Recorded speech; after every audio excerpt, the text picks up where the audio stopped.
Welcome to the Drowsy Scientist. I'm so happy to have you here. If you're settling into bed, curling up on the couch, or just trying to wind down after a long day of being a human, you have arrived at the right location.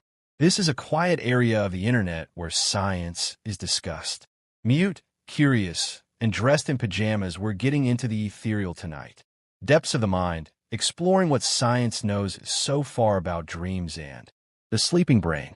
It's a journey where your mind tells strange stories while you're out cold, brain waves that look like abstract art, and a few surprises that may just change how you think about sleep. Now, I do hope that this video doesn't keep you up at night. However, if it does, at least you will gain some knowledge. I'd call it a fair deal. Before we begin, if you enjoy these slow science journeys, and you'd like to help this sleepy little channel grow, I'd be ever so grateful if you tap the like button, subscribed, or even just let me know where you're watching from and what time it is in your part of the night by leaving a comment. All right, take a deep breath. Accept it. Let's begin our quiet voyage into the stage of the mind's dreams. What is a dream exactly? It appears to be such a straightforward inquiry, isn't it? However, trying to define a dream is similar to trying to hug a cloud. You can kind of get around it, but before you can grasp anything solid, it slips through your arms. At its core, a dream is a series of images, emotions, sensations, and thoughts that your mind creates while you sleep. It's the original streaming service that comes to you directly. Brain's production studio. Sometimes dramatic, sometimes absurd, occasionally terrifying, and, most of the time, completely absurd. Nevertheless, despite their surreal qualities, dreams feel real while they're happening. You might fly, fall, or get into a fight with a walrus in a tuxedo, or show up late to your high school exams despite having graduated 10 years ago. And throughout the dream, because you think everything makes perfect sense. But why does your brain do this? Let's go way back to the ancient days when people didn't have neuroscience or sleep labs, but they did have dreams. Dreams were regarded as messages from the gods in ancient Mesopotamia. Gods, even professional dream interpreters, such as sleep time, existed among Egyptians. Oracles. If you dreamed of a cat, a flood, or a flying crocodile, someone probably had a scroll for that. Fast forward to ancient Greece, and Aristotle and other philosophers joined in on the action. He was one of the first to suggest that dreams might actually come from within the dreamer, rather than divine sources from the body and mind. Nonetheless, the idea that dreams for centuries, special meaning remained constant. Then came the 19th and early 20th century, and Sigmund Freud, the man who created dreams, with them fashionable once more. Freud was of the opinion that dreams were the only way to the unconscious, and that they revealed forbidden desires, fears, and desires that have been hidden, all very dramatic and probably not entirely accurate, but it did inspire a lot of armchair analysis and at least a few awkward conversations. The former protege of Freud, Carl Jung, took a slightly different approach, believing that dreams connected us to a shared human experience, what he called the collective unconscious. Jung believed that dream symbols had profound archetypal meaning that went beyond the stories of individual lives. But this is where science comes in. The philosophy's shoulder and asks, mind if I take a look? Modern neuroscience takes a more grounded approach. Instead of assuming your dreams are hiding deep secrets about your mother, Freud, researchers now study the brain's activity during sleep. And what they found is that dreams are closely linked to specific sleep stages, most notably REM sleep. The term rapid eye movement is REM. And during this stage, your brain activity is surprising, sometimes almost as high as when you're awake. Your eyes dart around beneath your eyelids, your heart rate rises a little, and your body becomes temporarily paralyzed, which is probably for the best, or else you'd be acting on your pillow. Write your dreams. Non-REM, or dreams in other stages of sleep, can also occur. Sleep. However, these are typically more abstract, less vivid, and more meh. The wild movies with talking giraffes and dramatic plots, twists are typically provided by REM. However, this is where things get tricky. Still, scientists aren't entirely sure why we dream. Is it just biological in nature? Is your brain defragmenting itself in the same way that an old hard drive would? Or is it still whispering symbolic messages in a language we haven't quite cracked? To add to the mystery, not everyone dreams the same way, and some people say that they don't even dream. However, more often than not, it's simply a case of forgetting them. Dreams are notoriously, when it comes to memory, slippery. You might remember exactly what happened in your dream when you wake up. A space opera with your pet hamster, only to have it vanish like a mist by the time you finish brushing your teeth. Don't worry if you've ever found it difficult to recall a dream. You're in good company. The brain doesn't store dream memories the way it stores other memories. In point of fact, the parts of the brain that encode memories, like the hippocampus, are not as active during REM sleep, which probably explains why our dreams tend to fade more quickly than a Snapchat. However, we do remember some dreams. The vivid and terrifying ones, the emotionally powerful ones. Those tend to burn a bit brighter in the mental archive.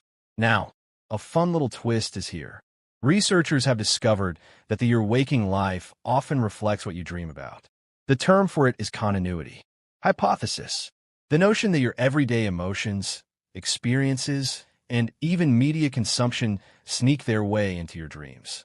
So if you binge watch 5 episodes of a detective series, had an argument with your boss, and ate spicy noodles before bed, don't be surprised if your dreams involve a chili-fueled crime scene.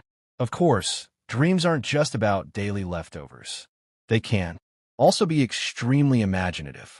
Numerous inventors, musicians, and artists have asserted that motivated their work. Famously, Paul McCartney heard the Yesterday melody in a vision.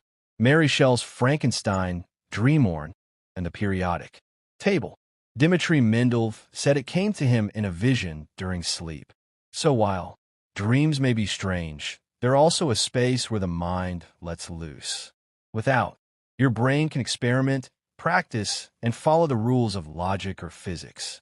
Fantasize and reflect, all without you lifting a finger. It's a bit like going to the movies, except the scriptwriter, director, set designer. The cast consists solely of you, and none of them are skilled. But that is a portion of the power. Dreams are deeply personal, messy, and mysterious. They're the quiet evidence that the mind is not still while we rest. Remember that you are about to star in your very own movie the next time you drift off. Nighttime adventure improvised, unfiltered, and possibly with a penguin that talks. Sleep tight. Let's talk about sleep. The crew behind the scenes who make your dreams come true. We often think of sleep as one long, uninterrupted snooze, like pressing pause on consciousness for 8 hours. But under the hood, sleep is surprisingly complex. A cycle that is well planned, more like a symphony rather than just an off button. There are stages, patterns, and rhythms, and structure. Scientists even call it sleep architecture, which makes it sound very impressive and slightly expensive. So, let's take a quiet stroll through the sleep's blueprint. Hard hats are unnecessary.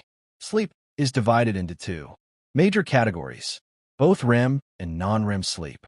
And non-REM sleep itself has 3 stages that sound like Star Wars droids and are helpfully labeled N1, N2, and N3. Wars, but are actually just different depths of unconsciousness. These phases repeat approximately every 90 minutes. Think of it like a looped playlist that your brain keeps replaying throughout the night, except with fewer commercials and slightly more drool. The gentle stage, N1 descent. This is the lightest phase of sleep, when you're just starting to fall asleep. You're still a little aware of the world around you, but your brain has begun to change gears. You might feel your limbs twitch or suddenly jerk awake from sensation of falling. Don't worry, that's not your soul leaving your body. It's only you. Nervous system glitching a bit on the way down. At this point, brain waves begin to slow down from faster theta waves to active beta and alpha waves. This is the twilight zone between waking and dreaming. If someone wakes you up during N1, you might insist you weren't asleep. None at all, which is technically correct and slightly true delusional. Stage N2, brief slumber. You are now sinking even deeper. Your, your heart rate slows, your body temperature drops a little, and your eye movement slow. Stop. This is where your brain gets a little more serious about sleep. Although you aren't quite dreaming yet, you are definitely not answering calls. In this stage, the brain starts showing little bursts of electrical activity called sleep spindles and K complexes. These names sound like indie rock bands, but they're actually protective mechanisms that help keep you sleep by preventing external stimuli from entering. That outside car horn, your brain just, with a precise spindle, gave it a gentle sigh. You'll use roughly half of your night at this point. It's the workhorse of sleep. Not overly flashy, but amazingly important for getting enough sleep. Deep in, three-stage sleep, also known as slow-wave sleep or delta sleep. This is the big one, the restorative phase, or the dishwasher's deep cleaning cycle for your brain. Your brain produces three large, laborious pulses of activity that sweep through your body are called slow delta waves. Cortex is similar to beach waves. Your body repairs tissues during this time, bolsters the immune system, and builds muscle and bone. Your body also releases growth hormone, here if you're a growing child. Adults don't get taller, unfortunately. However, we continue to reap the rewards of this cellular spring cleaning. It's very difficult to wake someone from deep sleep. And if you do, they'll likely be groggy, disoriented, and a little irritated, like when a foghorn pulls someone out of a very warm bath. Dreaming can happen in this stage, but it's usually not the vivid kind. More like thought flashes interspersed with static, emotional tone, or impressions that are hazy. The true magic of the movie occurs. Next, the dream factory, REM sleep. You are now in REM sleep. Quick eye movement. This is the mysterious realm where your muscles and brain light up, go limp, and your eyes appear to be moving around under your closed lids. Watching a tennis match that goes unnoticed. The vast majority of your most strange and vivid dreams occur. It's the brain sandbox, a place for strange stories, illogical logic, and celebrity cameos from time to time. But RM is more than just fun. Additionally, it is essential for memory retention, emotional processing, and creativity. Some researchers even believe that REM sleep helps you sort through the emotional messiness of the day, like sweeping up confetti after a particularly wild parade. Here's the odd part. Your brain is extremely active during REM, sometimes even as active as when you're awake, but your body completely still. Actually, REM autonia is a form of temporary paralysis that prevents you from moving around, from performing your fantasies. It adds protection. Your mind tells you, let's imagine that a huge jelly bean is chasing you. And then your body says, cool, I'll just completely lie here, motionless. As the night goes on, the duration of each REM phase increases. The initial cycle could be only last 10 minutes, but it could last an hour by morning. This is why as the night progresses, dreams become more vivid, weirder, and longer. On the entire sleep cycle, so putting it all together, your brain begins in light sleep, moves into N1, N2, and for some, N3. Heavy-duty repairs, a visit to REM for some late-night theater, and then a fresh start. The full cycle takes about 90 minutes to complete, and you should do it 4 to 6 times per night. However, proportions change. Early in the night, you get more deep sleep. You get more REM later. It's as if your brain prioritizes routine maintenance tasks first, then kicks back and enjoys some entertainment. Why the building matters? Now, what's the point of any of this? Because when architecture of sleep is disrupted by caffeine, blue light, stress, or that existential crisis at night crisis because it disrupts everything else, you might not fall into deep sleep, or it's possible to shorten REM. As a result, you experience drowsiness, lack of energy, and mildly betrayed by your own biology. There are many aspects to sleep. It's a carefully balanced rhythm, with each stage doing its part. And you can get better sleep if you know this rhythm. You don't have to be a sleep technician to do this. But respecting the architecture, keeping a steady sleep schedule, reducing light before bed, Avoiding caffeine too late helps your brain do what it does best, efficiently, quietly, and without waking you to boast. This evening, as you drift off, remember your brain is about to launch into a beautifully choreographed routine complete with waves, spindles, and dream sequences. It's possible that not all of it, but your mind and body will appreciate it. Why do we fantasize? It's a query that's haunted philosophers, scientists, and sleepy poets for centuries. And despite our fancy gadgets and late-night musings, the truth is that still don't know for sure. Dreams remain one of the last truly mysterious. The edges of human experience. A nightly detour into the stories that our minds can't stop telling without basic continuity, logic, or scripts. They're vivid dreams. Meaningful. Some are just strange. When you get back to school, the next huge duck on roller skates is chasing you through a supermarket. Why? What function might that possibly serve? Despite this, your brain put in the effort to create it. All of the production's sounds, images, and emotions occurred while you were unconscious. Many scientists believe dreams are linked to memory. Your brain accumulates an avalanche of during the day. Information, conversations, disappointments, faces, facts, and lunch menus and random TikTok sounds. It needs to sort at night, through the jumble of thoughts. Dreams are a part of the memory consolidation theory. This cleanup job, a kind of mental filing system. Your brain chooses what to keep and discard, toss, and what to send to that mysterious place where lost socks and forgotten passwords go. It's interesting to note that students who put in a lot of study or practice tend to have more REM sleep afterward, and sometimes even dream about what they've been studying. Thus, technically, yes. Even though your dream self might associate calculus with cartoon animals, it is possible to cram during sleep. Another possibility is that our dreams assist us in processing our feelings. During REM sleep, the brain behaves in an intriguing manner. During emotional centers like the amygdala, stress-related chemicals simmer down. Your mind can revisit emotionally charged memories thanks to this combination, without the full weight of fear or panic. It's like having a mental health professional who is willing to play you. Awkward interactions, but the scenery is more bizarre.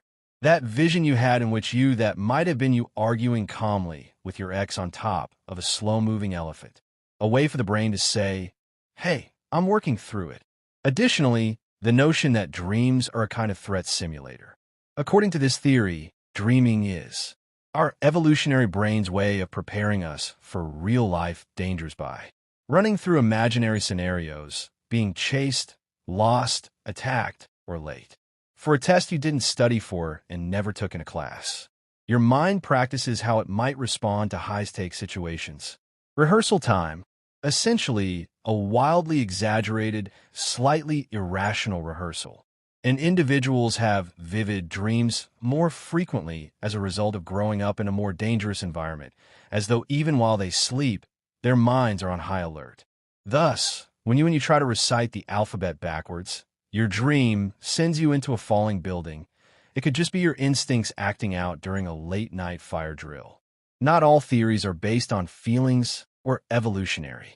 The activation synthesis, one of the more mechanical explanations, is hypothesis. According to this perspective, dreams are really just the result of random electrical impulses in the brainstem. While in REM sleep, images, feelings, and memories are sparked by these impulses, and you're the brain's storyteller in chief. The cerebral cortex tries to make everything fit together. It is not always successful. As a result, there are talking ducks, and your third-grade teacher suddenly appears on a pirate ship. According to this point of view, dreams aren't planned-out stories. They're your brain making the most of an extremely bizarre and impulsive situation. Additionally, there's the idea that cognitive growth is aided by dreaming. Children, especially, dream a lot more than adults, frequently have more bizarre and imaginative dreams. Magic animals that talk power to fly, transform, and construct bizarre new worlds. Every night, it's like a Pixar movie. This is what some researchers think. Activity in imaginative dreams helps the developing brain exercise its problem-solving and emotional muscles. Awareness. So when your child tells you they fought a dragon made of spaghetti to rescue a cloud, they're not simply being naive. They're developing brand new mental pathways. Even adults may engage in dreaming. A role in problem-solving and creativity. Have you ever gone to bed stuck? A problem, and suddenly came up with an elegant solution? That's not magic. That's your brain working quietly during the night shift, without any external stimuli and logic. Examples include Paul McCartney, who wrote the melody for Yesterday, and August Keeley, a chemist, dreaming of a snake biting its own tail, which led him to the benzene structure. Molecule. Dreams let the mind wander down paths it might never consider when fully awake. They make no rules for us, and sometimes that freedom leads to insight. Nevertheless, despite all of these theories, emotional processing and memory sorting, practicing threats, synthesis of dreams, solving problems, no one the explanation has prevailed. Dreaming likely serves multiple purposes all at once. Like a late-night variety show in which your mind is forced to juggle cleaning the house, solving puzzles, practicing scenarios for survival, and adding a musical number every now and then just for fun. That is the peculiar beauty of dreaming. It is not neat. It is unquestionably human, even though it is not always rational. Your brain spins stories every night for a single audience, stories you rarely remember, but that somehow shape your emotions, your memories, and maybe even your imagination. Therefore, the next time you wander, remember that your brain isn't being lazy as you enter that peaceful dream world. It's working the background, sorting, processing, imagining. And if it chooses to carry out that transforming your uncle into a talking cactus is just one component of the process. Sleep soundly. You got a mind full of dreams ahead. Did you ever wondered which part of your brain was involved in your dream that you were attempting to take an exam in a marshmallow-filled swimming pool? Or why your dreams are sometimes filled with intense emotion, while other times they appear to be jumbles of scattered thoughts that are hard to follow? The solution is not just one region of the brain, but in a delicate nighttime dance with multiple regions, each with its own part to play in a mind's play of dreams. First, let's look at the prefrontal cortex. By day, it's the adult in the room who is responsible, logical, and organized. The voice within that suggests, maybe don't send that email in all caps. It's heavily involved in decision, rational thought, and impulse control. Yet, when you fall asleep, especially during rapid eye movement, REM, sleep, this part of your brain takes a break. It calms down, step aside, and lets the rest of the brain perform. The result, dreams that are illogical, pushing the limits, and frequently going completely insane. The absence of the prefrontal cortex when things are under control, the brain is free to combine concepts and images in the possible in an unfiltered, unhindered manner. It appears as though your inner editor has left the room and now the art department is running wild. In the interim, other areas are exploding with activity. The amygdala, for example, becomes particularly active during REM sleep.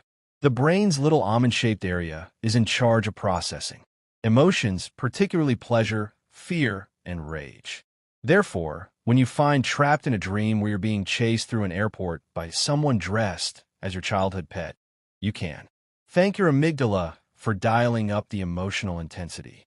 It's the part of the brain that makes dreams feel important even when the plot makes zero sense. And because during REM, your brain's stress response systems are turned down, allowing you to relive intense emotions in a relatively low-stakes environment. In other words, you might feel afraid or thrilled in a dream, but without the real-world, heart-pounding panic of danger. The hippocampus, your brain's library, follows, responsible for creating and organizing memories. It's closely linked with also dreaming, especially when dreams incorporate real places or familiar faces. The hippocampus helps retrieve the raw materials your dreams use. The restaurant you passed earlier in the day, the song that stuck in your head, The teacher in your second grade inexplicably reappears in a dream as a karate champion. But the hippocampus isn't fully online during REM sleep, which may account for the disjointed and difficult-to-remember dream memories. Recall. You might recall a particular image or the mood of the dream, but often the details slip away the moment you wake up.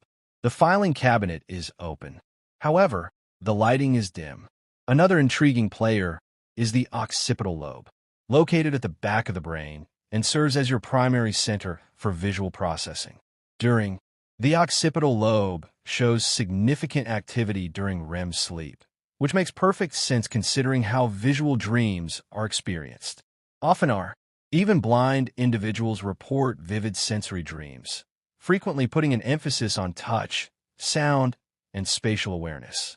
For the rest of us, dreams are like mini movies full of shifting landscapes, strange lighting, and unexpected camera angles. Your mind's very own film studio is in operation, entirely without eyes. And then we have something called PGO. Waves, an abbreviation for ponegenicular occipital waves, are these flashes of activity in the brain begin in the pons region of the brainstem and progress through the lateral geniculate nucleus involved in visual processing, and finally reach the occipital cortex. It's believed that PGO waves play a key role in the beginning of REM sleep and possibly even in the development of dreams imagery. Some researchers think of them as the opening act of the dream sequence, like someone dimming before the performance begins, the curtain is drawn back and lights are turned on. One of the most fascinating things about dreaming is how the brain manages to become both highly active and, strangely and simultaneously disconnected. There is a noticeable difference in REM. Decrease in the activity of the dorsolateral prefrontal cortex, which is responsible for assisting us in making judgments.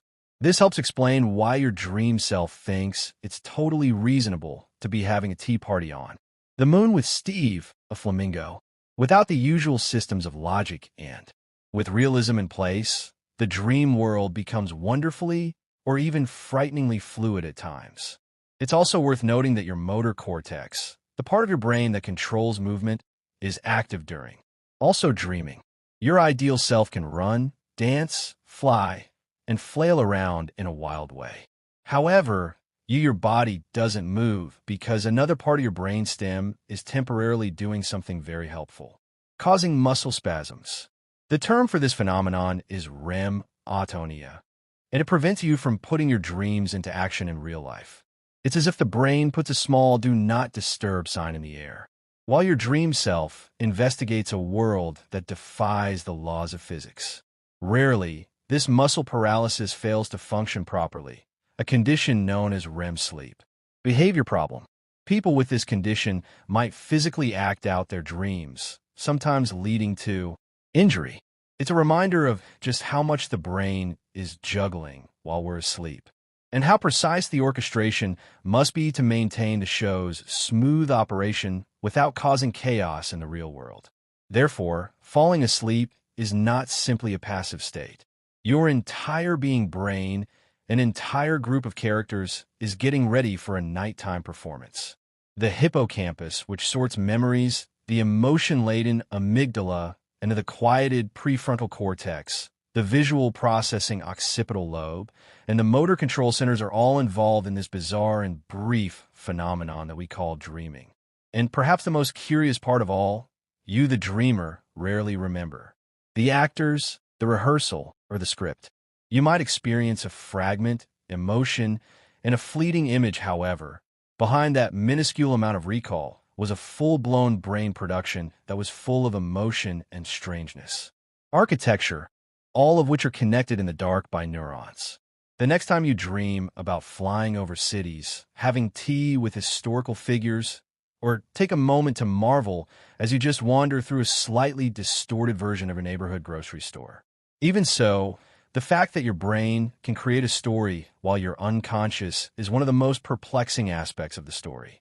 Mysterious and magnificent things it does. Assume you're in a dream. You're walking through a vast library made entirely of marshmallows. The librarian is a talking raccoon in spectacles. Everything feels real.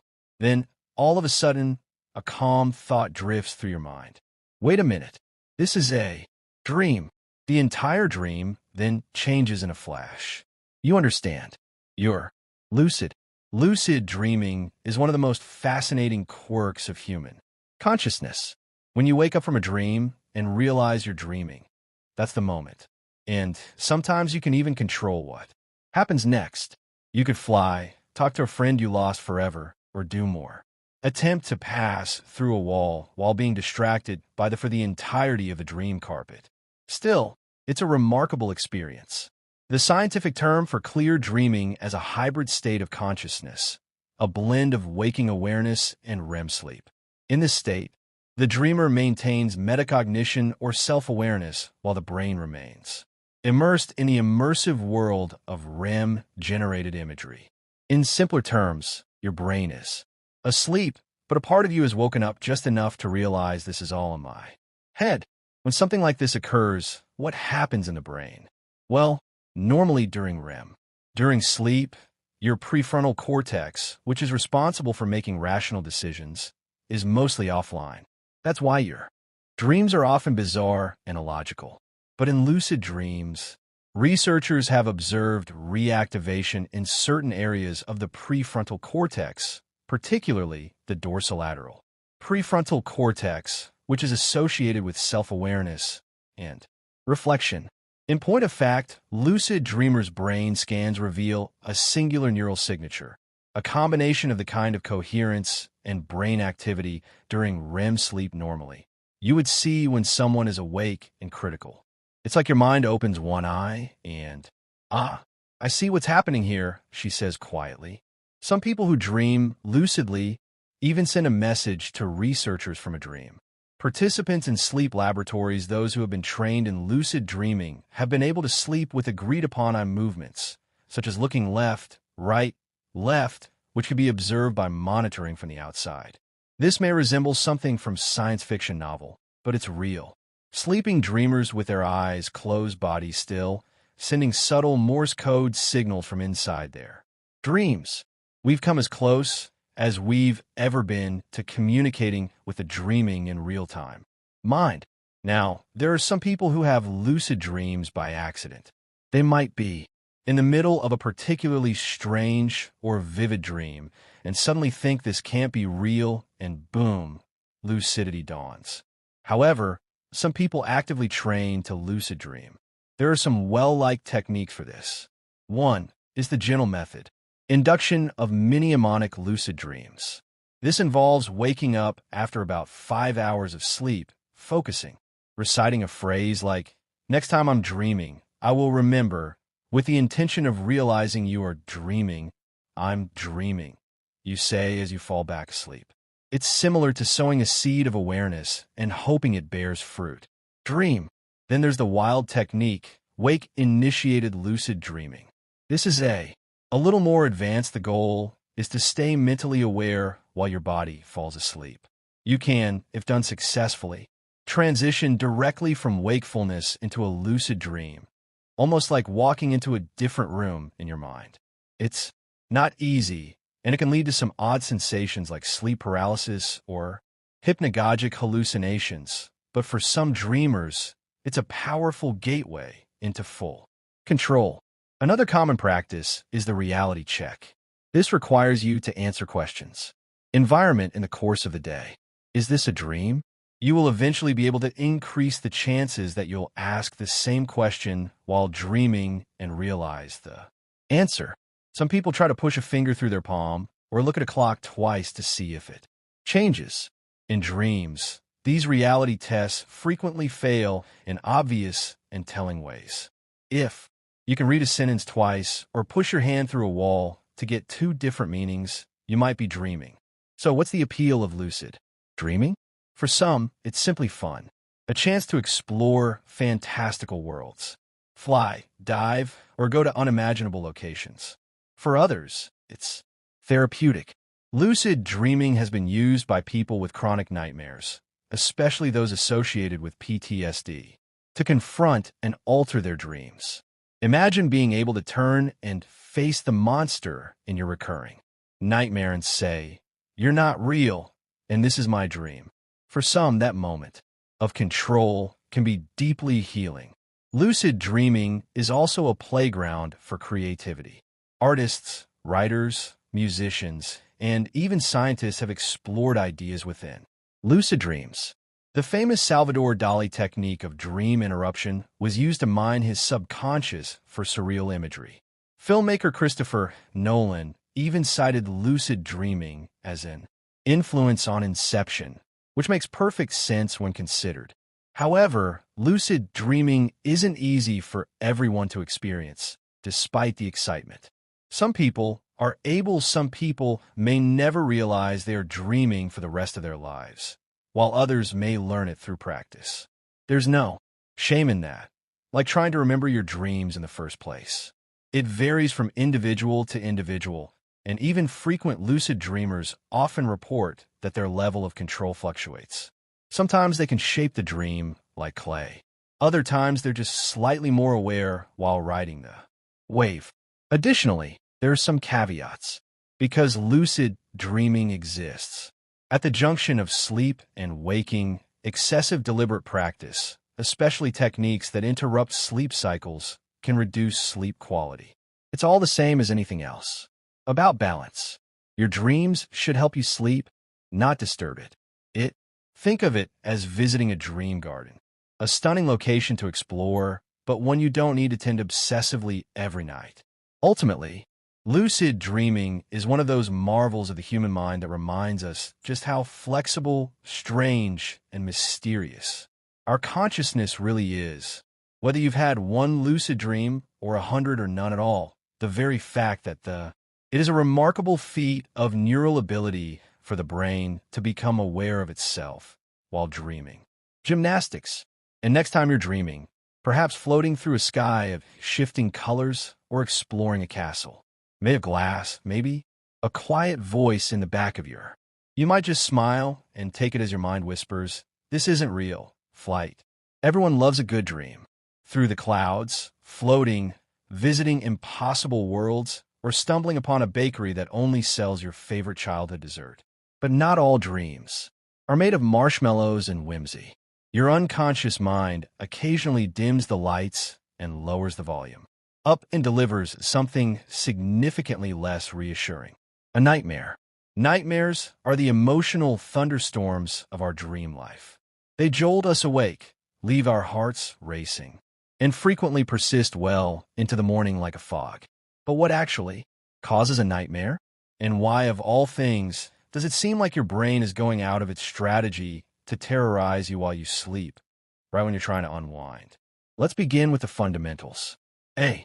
Nightmare is a vivid, unsettling dream that typically occurs during rapid eye movement, REM, sleep. The same stage responsible for most of your cinematic, story-like dreams. The emotional tone is a major distinction.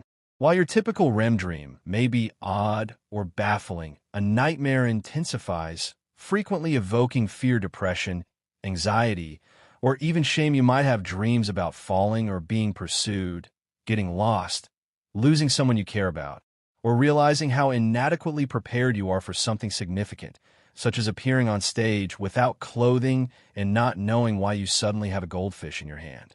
It's perfectly normal for most people to have nightmares from time to time, if a little unsettling. However, when they become more frequent or recurrent, nightmares can become problematic with regard to emotional well-being, quality of sleep, and even waking life. The term for this is nightmare disorder, and it's more common than you might think, especially in people with high stress, anxiety, or trauma. Histories. Dreams and actual emotional experiences are strongly correlated. Actually, a few researchers believe that nightmares help the brain process difficult emotions in a similar way to regular dreams, but they do this with a high voltage intensity of some kind. Imagine it in terms of your mind, performing worst-case scenarios in an effort to emotionally prepare you for danger or distress. In this way, nightmares may actually serve as a shield, a psychological fire drill, if you will. A very unpleasant one, but potentially useful. Additionally, for trauma survivors, Nightmares frequently repeat the event itself in some way, whether literally or symbolically. This is especially true for PTSD sufferers. Nightmares can become stuck loops, making it necessary for the dreamer to relive painful events night after night. This is where there are treatments like imagery rehearsal therapy. It's a technique that involves mentally rewriting the nightmare during waking hours, changing the story to something less frightening, and repeatedly practicing the new version. Over time, this can reduce the frequency and intensity of the nightmares. It is a method for conveying the message to your brain: we've learned what we needed to. It can now be let go of. However, not all frightening slumber experiences are nightmares. There's another lesser-known category: night terrors. Night terrors, also called sleep terrors, are a different beast altogether. They usually occur during deep sleep without REM, especially in the early hours of the night. And not like nightmares, which are vivid and dreamlike. Night terrors are more like sudden panic storms erupting from the brainstem. During a night terror, a person may scream, stand up. They are not fully awake, but they thrash, sweat, or appear wide-eyed with fear. They're like a phone call with no one on the other end. Even though their eyes are open, they cannot be reached. Usually, they'll have no recollection of the morning's event. Night terrors are much more common in children than adults, and most eventually, children outgrow them. For parents, they can be distressing to witness, but they're generally harmless and not linked to long-term psychological issues. Still, no one likes to see a child scream out of nowhere into the void at 2 a.m., especially if you only tuck them in with a friendly woodland bedtime story. Creatures. In adults, night terrors are rarer, but they can be associated with disorders of sleep, stress, or medications. Technically, they are not even dreams at all. More like a misfire between sleep states where the brain gets stuck halfway between deep sleep and wakefulness. It's as if your mind and body are fighting over the marked switch: consciousness. Then there's the eerie cousin of nightmares and night terrors: sleep paralysis. When your mind wakes up before your body, this is what happens. You're conscious, but you can't move. Usually, this state is accompanied by hallucinations, room shadows, chest pressure, and otherworldly sounds. In the past, these incidents were attributed to witches, demons, or dreadful spirits. Today, we know it's a natural glitch in the REM sleep system, where the muscle paralysis that is supposed to protect you in dreams lasts a little too long when you wake up. Sleep paralysis is harmless, despite the terrifying sensation it causes. It usually goes away within seconds or minutes. However, in the present, it may appear to be like being trapped in your own body, like waking from a nightmare. Very literally. So, why does the brain have such a talent for scaring itself? Negative emotions, according to one theory, are simply more memorable, and it is important for evolution to remember potential threats. You're far more likely to remember a dream about avoiding a forest fire rather than focusing on enjoying a delicious sandwich. The emotional weight aids cement the dream in your memory and makes you more likely to learn from it. Fear is a factor in survival from a powerful teacher. However, there are times when the line between dream and nightmare clear. While some dreams are exhilarating without being frightening, others are deeply unsettling without being loud or dramatic. The emotional tone is subjective, and what haunts one person might amuse another. Someone who has stage fright might be terrified by a dream about speaking in public, even in dreamland, while another individual might enjoy being in the spotlight. Additionally, nightmares can act as a strange kind of mirror, reflecting our deepest fears, stresses, and unresolved conflicts. They reveal what lies beneath the surface, the concerns we haven't expressed, the stress that we have not fully dealt with. Even though that may be uncomfortable, can also be a step toward healing. It's as if your mind is telling you, look, I know this is scary, but we need to talk about it. The good news is that the majority do not have nightly nightmares. They visit occasionally. Yes, intense, but typically brief. And for those who do experience them more often, there are tools to help. from sleep hygiene, and we've learned ways to live with the shadows from stress management to therapy and targeted dream techniques. The dream world. So, if you've had a nightmare recently, a chase, a fall, a moment of helplessness, know that your brain might just be trying to work something out. And if you woke up, heart racing a little shaken, but safe in your bed, well, that's your brain's way of reminding you it was only a dream. And maybe, just maybe, the next one will feature something gentler, like a nap on, a conversation with a wise old turtle, or a floating leaf. Either way, you'll be okay. Sleep is frequently viewed as a time of relaxation, recharging, and gentle escape from the world for some time. However, your goals may not always come true. They don't politely ask if now's a good time to unpack unresolved emotions. They just barge in, wearing symbolic disguises, rearranging your memories, and occasionally throwing in a nonsensical subplot involving cats and elevators. It turns out that mental health and dreams are closely linked. Like two dancers moving through the night, each impacts the other, frequently in unexpected and subtle ways. Occasionally, dreams reflect our state of emotion. Sometimes they make it worse, and other times they may even be attempting to assist us in healing. Let's begin with the straightforward. When you're stressed, anxious, or emotionally, your dreams tend to get louder when you're overwhelmed. Not literally, unless you dream in surround sound, but louder in content. They grow more vivid and emotional, sometimes more chaotic. You might dream about being chastised, lost, ill-prepared, or stuck in place. These dreams may serve as an abstract representation of the emotional turmoil you experience during the day. Researchers have long observed this connection. Depressed individuals, for instance, report more negative dream content frequently. It's possible that their dreams are heavy, repetitive, or emotionally flat, mirroring the numbness or sadness they experience while awake. Disorders of anxiety, on the other hand, tend to manifest as nightmares involving situations like giving a speech with social embarrassment, pressure, or danger, either not wearing pants or attempting to dial a number that never works. However, the connection extends beyond content. Dream structure, whether it is coherent or fragmented, can also shift with mental health. People going through intense stress or psychological trauma often experience more fragmented, jarring dreams.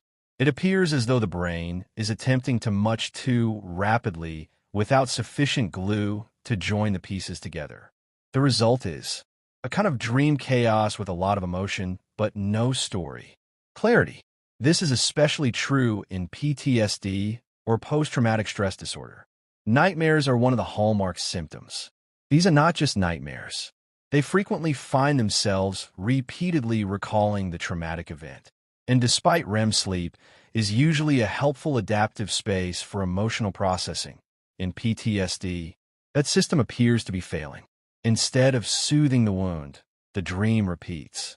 It's stuck like a record. Interestingly, not all REM is equal.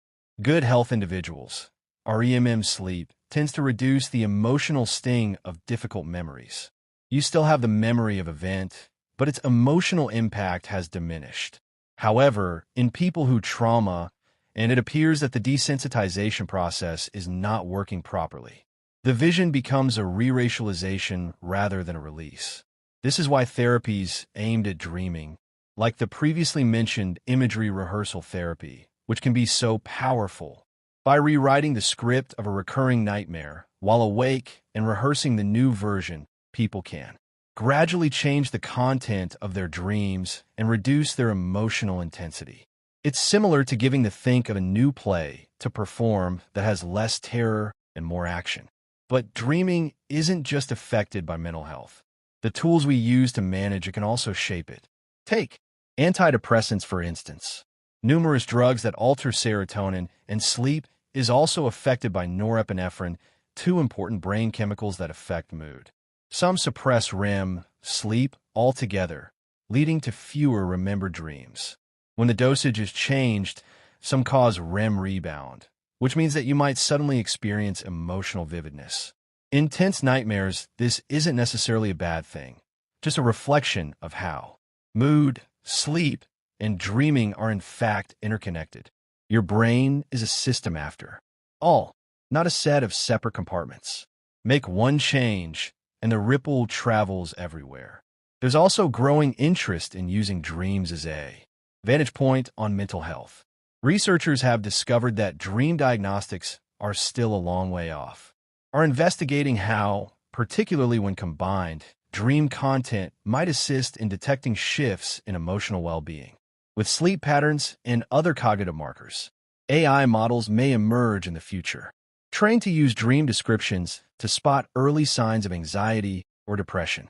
Though, let's be honest, explaining a dream about flying broccoli to a robot may always feel slightly absurd. What's clear, though, is that dreams are deeply personal. They can reveal emotional truths we haven't said out loud. They can reflect our hopes, our fears, and the tangled middle ground where those two live side by side. And dreams can provide a kind of symbolic relief when the world seems overwhelming, giving things form. We're still looking for words. There's even evidence that dreams might be useful for problem solving and emotional development. Clients in therapy will sometimes dream about difficult decisions or unresolved feelings. And while the dream doesn't hand them a perfectly wrapped answer, it often nudges them closer to clarity. This is the "you're working on this," even if you don't realize it, is the brain's quiet way of saying that. Naturally, not all dreams are so significant. Some are just weird, disjointed, or clearly inspired by numerous late-night snacks. And that's okay, too. Every dream does not have to be meaningful. Sometimes a bow-tie-wearing floating platypus is just that, a floating platypus. But when they reaffirm the stress you've been ignoring or bring up a fear you haven't quite faced, do stir something deeper, it's worth pausing to notice. Not overanalyze, not panic, just notice. Because you and your dreaming mind are one and the same. You're a part of it. Your nighttime self is attempting to communicate with you using its own peculiar language. Therefore, if you're going through a difficult time and find that your dreams are dimmer, stranger, or more intense, be gentle with yourself. Your mind is still processing, still working even in the dark. And if your dreams are gentler, more compassionate, hold on to that as well, quietly hopeful. We're sometimes led by our subconscious toward healing before we even become aware of it. In the end, dreams are not merely mental chatter. They're a part of the conversation which is still going on between your heart, body, and brain. And like all good conversations, when everything else is still, the most important parts sometimes happen at night. It's likely that you've seen it before. A dog lying peacefully on the ground, paws twitching, tail flapping, maybe even letting out one or two muffled barks, or a cat lying on a windowsill, whiskers twitching, legs paddling as if it's chasing something in its sleep. And the likelihood is that the answer to your question about whether animals dream is yes. Of course, they can't tell us about it. No golden retriever has ever sat down to talk about the field of flying tennis balls, but science has given us a few clues, and the evidence is pretty convincing. Let's start with the basics. Almost every mammal and numerous REM sleep is experienced by birds. The same stage of sleep when humans sleep the most of their dreaming. The brain is irregular in rapid eye movement, or REM. Activity, muscle paralysis for a short period of time, and yes, darting eye movements under closed eyelids. In animals, this looks very familiar. You'll often see the twitching, the flickering eyes, the occasional sleep bark or meow. It's like, behind their closed eyes, a silent film. But brain scans offer even stronger evidence. In a now famous study, researchers at MIT taught rats to run through a maze while recording their brain activity. As the rats progressed through the maze, different patterns of neurons would fire, sort of the kind of music their brains played while they worked on the puzzle. Later, during the when rats went to sleep, the same neural patterns were seen replaying during rapid eye movement, REM sleep. It was as if the rats were dreaming about the maze, running it again in their minds, perhaps reinforcing the memory or mentally preparing for the challenge the following day. The same song was playing, only now the lights were off. Even birds exhibit signs of dreaming.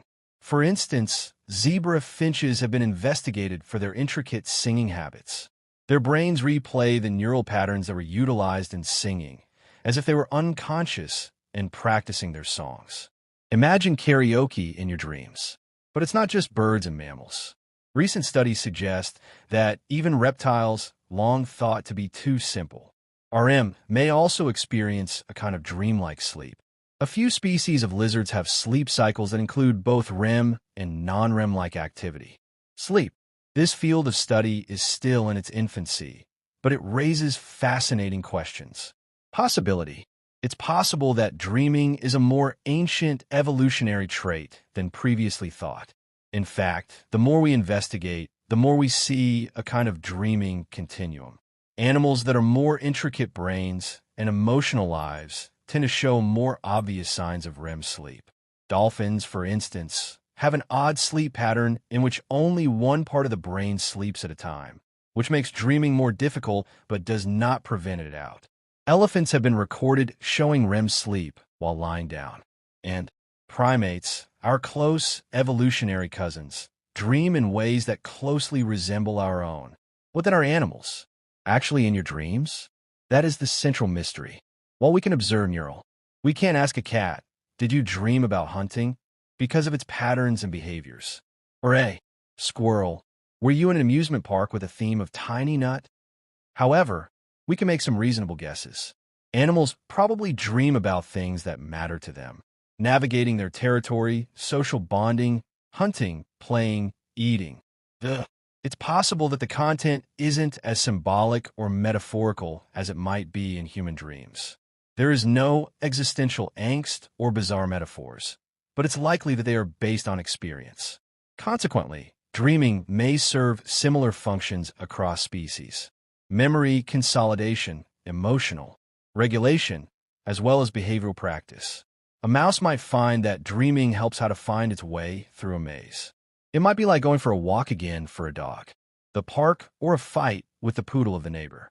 For a horse, maybe, it is galloping across a field that only exists in its head. There's even some evidence that animals can experience nightmares. Lab rats exposed to stress show varying patterns of REM sleep, some of which are more or less fragmented, intense, and they may avoid parts of the maze they explored in a previous unpleasant dream. This suggests that just like us, animals use dreams to process difficult or frightening experiences, which is a stark reminder of the profound connection between dreaming and the emotional life of the brain. What about our animals, too? The dogs rolled over. At our feet, the cats softly snoring on the windowsill. What's going on behind those slumbering eyes? Researchers believe that dogs in particular have vivid dreams. Smaller dogs like poodles or dachshunds tend to enter REM sleep more frequently, while larger breeds may stay in REM longer. And while we can't know the content, it's very likely that your dog dreams about you, their human companion, because you play such an important role in their lives. Of course, cats are a bit more mysterious, but they dream too. In fact, research on cats in the 1960s contributed to scientists first comprehend the link between dreaming and REM sleep. When researchers temporarily disable the part of the brain that causes REM paralysis, cats would act out their dreams, stalking, pouncing, even sprucing up, all while falling asleep. It was the first concrete example of animals do not simply rest. They live whole stories in their minds while doing so. Dreaming in animals also raises fascinating philosophical questions. Does a rat have a sense of smell when it dreams? Who am I in that dream? Do animals distinguish between the real and the imagined? And most intriguingly, what would a dream feel like to a creature that can't describe it in words? Perhaps, just perhaps, dreaming is one of those universal brain languages, a way for all creatures, great and small, to replay, keep in mind, and consider. It might not be solely human, after all, but something woven deep into the fabric of life itself, a nighttime world that is soft, silent, and unseen where memory and instinct meet. So, next time your dog kicks their legs in their sleep, or your cat chirps quietly into the night, let them be. Let them bark at dream postmen or chase dreamers. They're also traveling through interior landscapes that you won't ever see, but are still real in the only way dreams ever are. You might even smile knowing this as you drift off tonight. You're not by yourself. Somewhere nearby, another creature is dreaming too. For most of human, dreams have always been private in history. A world seen by one person alone. Fleeting, mysterious, and often forgotten by morning. It's possible that the snippets of a story in your head, perhaps a person, a place, or an odd sense of having experienced something, but attempting to explain it to another person causes the magic to vanish. Dreams, until very recently, were like whispers in a locked room. But now, the lock is being picked at by scientists. Welcome to the bizarre and somewhat futuristic realm of dream recording, where neuroscience, technology, and a touch of wonder collide in an attempt to do what once seemed impossible. Read the dreaming mind. It starts as many brainy things do with machines and lines that squiggle. Researchers have long used EEG, electroencephalography, to monitor brain waves during sleep.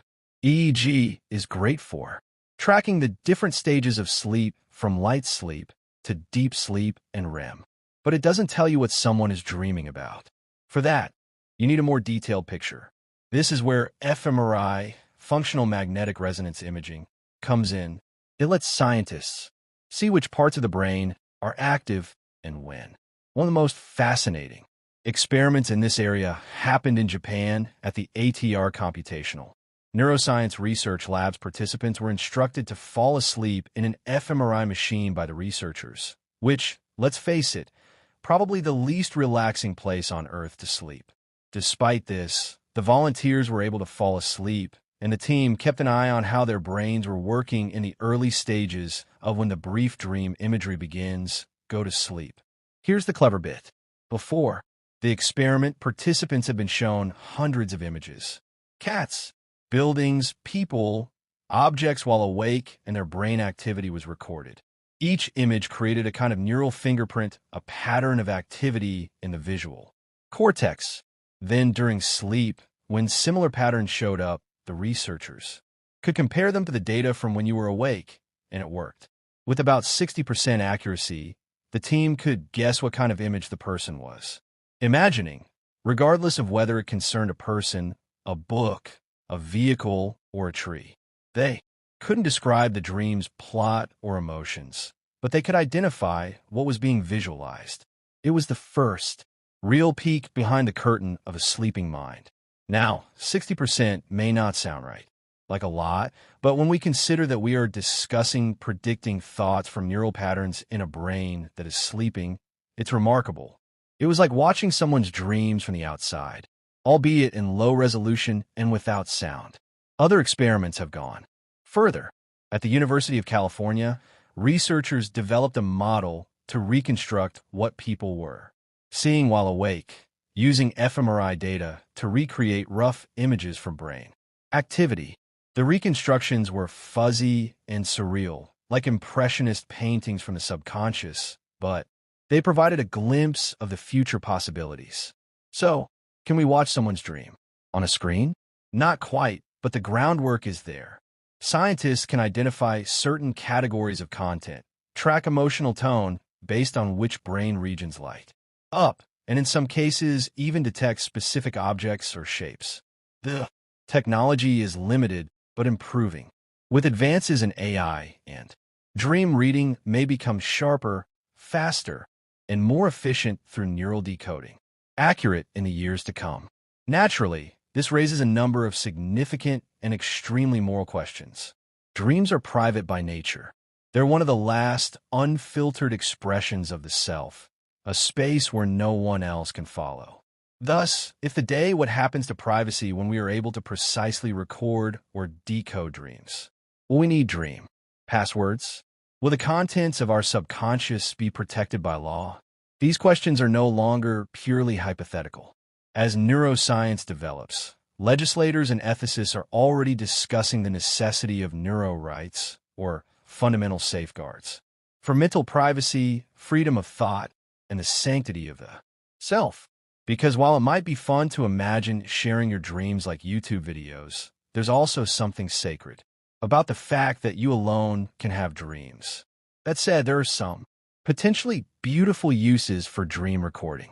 Imagine people with communication disorders, those who can't write, speak, or publicly express themselves. If we could one day translate their dreams into language or images, we might be able to gain unprecedented access to their inner worlds. Or think about the therapeutic potential. If a psychologist could identify over time patterns in a person's dreams, recurrent symbols, emotional arcs, and unresolved tensions, it may provide a new instrument for a dream journal powered by your brain waves for understanding mental health. There's even a bit of playfulness in science. What's being studied by some researchers is called targeted dream incubation.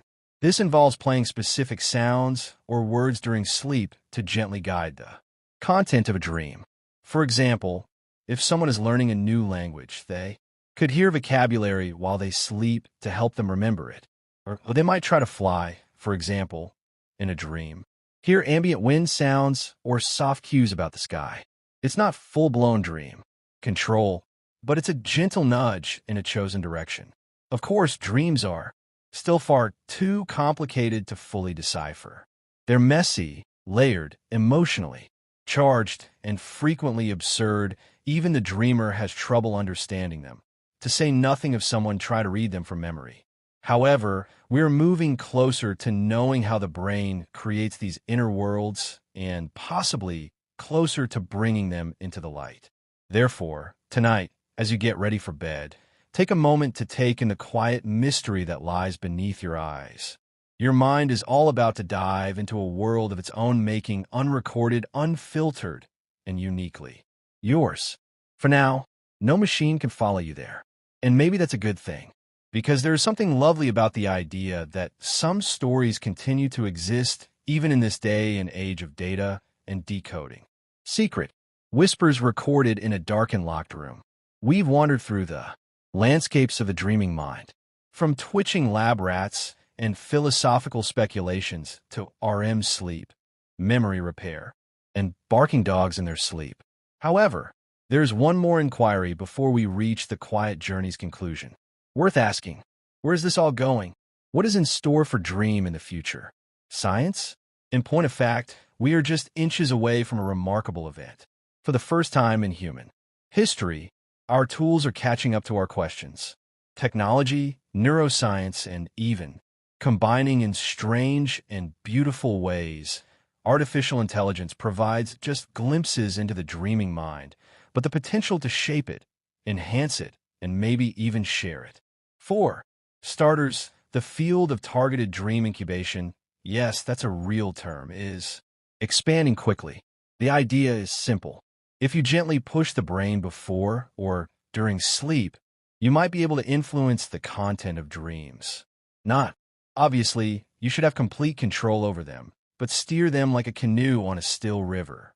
Already, experiments have demonstrated that playing specific sounds or words during certain stages of sleep can trigger related dream imagery. For instance, people who are exposed to the scent of roses while they are sleeping are more likely to report feeling dreams. People who hear a voice saying tree might dream of a forest. Subtle cues, carefully timed, can shift the content of a dream without fully waking the sleeper. Mind control is not involved. It's more mental than gardening, where you plant a seed and watch it grow. Now, imagine combining that with wearable sleep tech, headbands that monitor your brain waves, or earbuds that only provide cues during REM sleep. You may one day be in charge of your dreams to help solve problems, rehearse speeches, or gently work through emotional blocks. There are already devices and apps in prototype that claim to do this. The science remains, although still young, it is no longer science fiction. And speaking of fiction, let's talk concerning dream sharing. It is one of our earliest fantasies. The concept that two people could experience the same dream, or that we could record and play back a dream like a movie. We are in vain. Close to that. But as previously mentioned, researchers are beginning to use fMRI to decode visual dream content. In machine learning, it's still hazy and unclear, like looking through dreams. Frosted glass, but the door has been cracked open. In the future, it's possible we'll be able to rough up the images from those dream fragments, perhaps even animations. You could share a surreal dream memory with a person or watch a version of your own dream the next morning. Friend, not because it's perfectly accurate, but because it captures something of the tone, the mood, the magic, a dream diary made visible. However, even as we look ahead, there are moral questions that are slowly blinking in the background. If we can guide dreams, can they be manipulated? If we can read them, could they be misused? What happens when the line between sleep and technology becomes blurry? This is why the idea of neurorights has started to enter the conversation. Rights to safeguard mental autonomy, privacy, and the freedom to think, because if dreams are the last uncolonized corner of the mind, we should tread carefully, gently, like walking through a sacred space in someone else's house. Additionally, there are options for healing. Imagine a future in which people with PTSD receive individualized dream therapy through the use of gentle or audible cues. Neural stimulation to help reprocess traumatic memories in a safer way. Or where children with anxiety are taught how to shape their dreams through guided storylines, turning fears into adventures, or places where people with memory loss reminisce about past events, dreams guided by images, music, or other subtle cues, smells.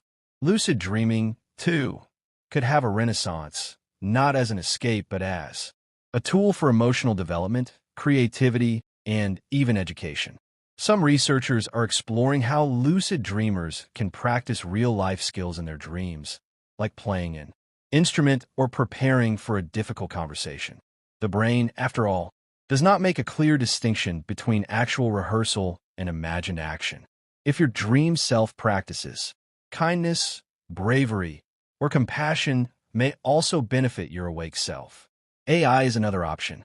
Artificial intelligence is being trained not just to analyze brain activity, but to identify patterns, suggest themes in dreams, and even construct interactive environments that mimic the feel of dreams.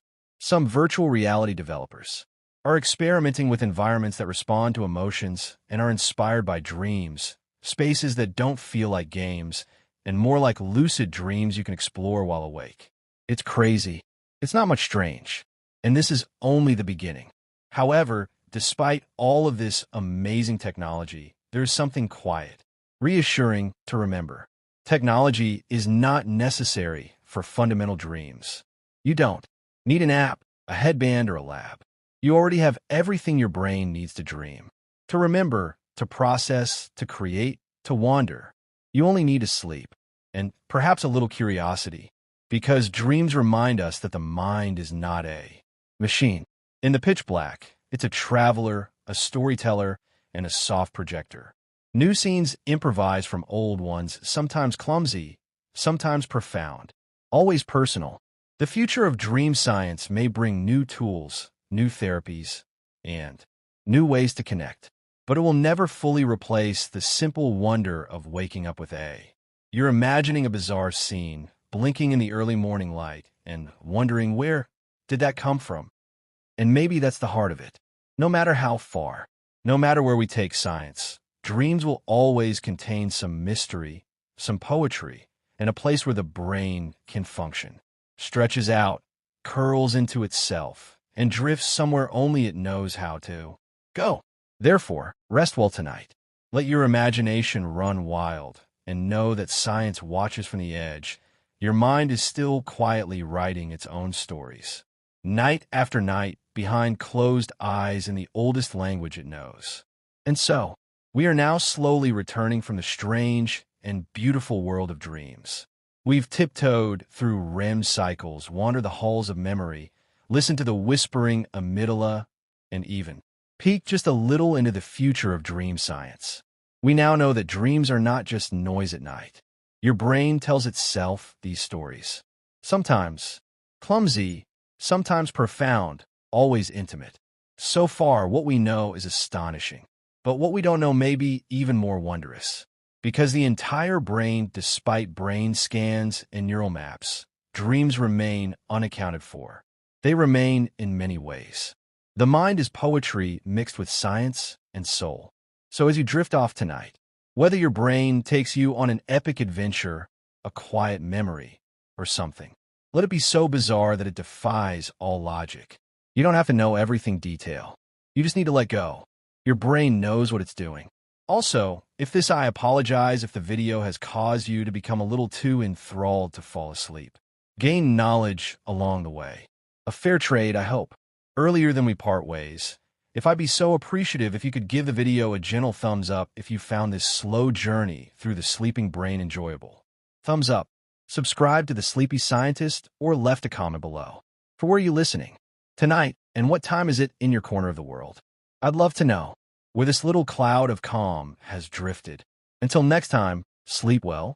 Remember that even when it's dark, your mind is still creating stories. Good night.